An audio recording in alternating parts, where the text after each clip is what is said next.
O'zbekistonda startap qilib ko'p pul topsa bo'ladi. O'zi aslida startap qilish ma'nosida faqat programmistlar emas, balki bu yerda programmistlardan ham oldin boshqa soha vakillari ham shu startapga qo'shilishi kerak. Ya'ni startap qilish bu programmist ishi emas o'zi aslida. Startap qilish bozor o'rganish, bozorni tahlil qilish, bozorda ochiq joyda ko'ra olish.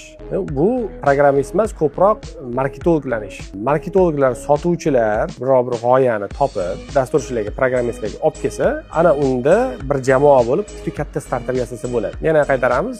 Misol uchun, ikkita dasturchi yig'ilib bitta startap qilishi bu eng noto'g'ri ish. Baribir sotuvchi bo'lish kerak. Biznes tushunadigan, bozorni tushunadigan. Startap qilish uchun eng asosiy narsa bu eng aktual bo'lgan, odamlarga kerak bo'lgan, lekin odamlar uni hali bilmaydigan narsalarni o'ylab topish. Ya'ni yaxshi startap qilish uchun odamlarning orasidagi muammoni hal qilish va o'sha joydagi bo'shliqni to'ldirishingiz kerak. Ana o'shanda yaxshi startap bo'ladi. Va bundan yaxshi pul topishingiz mumkin.